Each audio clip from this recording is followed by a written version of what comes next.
നമസ്കാരം. നമ്മുടെ കാരണഭൂതൻ ഇനി ഒരു 10-15 ദിവസം കേരളത്തിലുണ്ടാകില്ല. ഇത് എല്ലാ മലയാളികളും അറിഞ്ഞിരിക്കണമല്ലോ. ഔദ്യോഗിക ആവശ്യത്തിനൊന്നും അല്ല പോയിരിക്കുന്നത്, സ്വകാര്യ സന്ദർശനം എന്നാണ് പറയുന്നത്.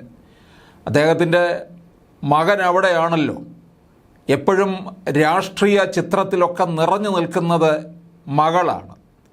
മകൻ ഇതിൻ്റെ പിന്നാമ്പുറത്ത്, അതിൻ്റെ പിന്നിൽ അണിയറയിൽ നിന്നുകൊണ്ടുള്ള പ്രവർത്തനങ്ങളാണ്, അതും ദുബായ് കേന്ദ്രീകരിച്ചുകൊണ്ട്.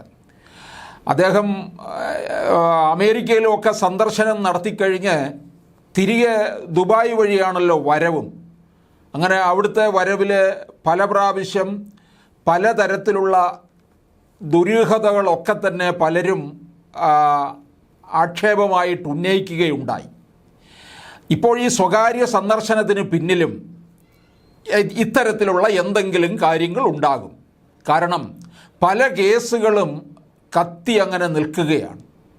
അങ്ങനെ കത്തി നിൽക്കുന്ന സമയത്ത് ഈ സ്വകാര്യ സന്ദർശനത്തിന് മറ്റൊരു അർത്ഥവ്യാപ്തി ഉണ്ടാകുന്നുണ്ട്. അത് മറ്റൊരു തലത്തിലേക്കാണ് കാര്യങ്ങൾ പോകുന്നത്. ഏതെങ്കിലും കാര്യത്തിൻ്റെ ഒരു ഒത്തുതീർപ്പിന് വേണ്ടിയായിരിക്കാം ഈ സന്ദർശനം എന്നും അഭിപ്രായം ഉയരുന്നുണ്ട്.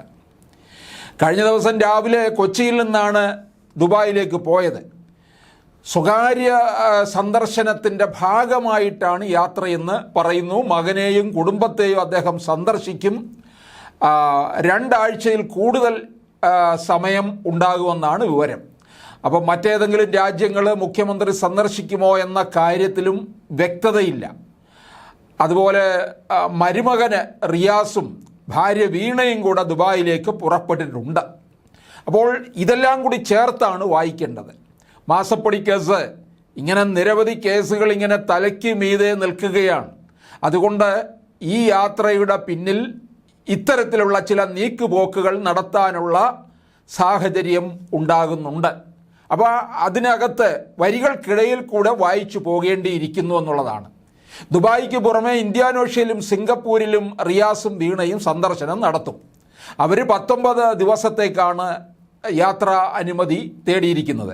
ഔദ്യോഗിക ആവശ്യത്തിനായി വിദേശത്തേക്ക് പോകുന്ന വേളകളിൽ സാധാരണ സർക്കാർ തന്നെ യാത്ര സംബന്ധിച്ച പത്രക്കുറിപ്പ് ഇറക്കുകയാണ് പതിവ്.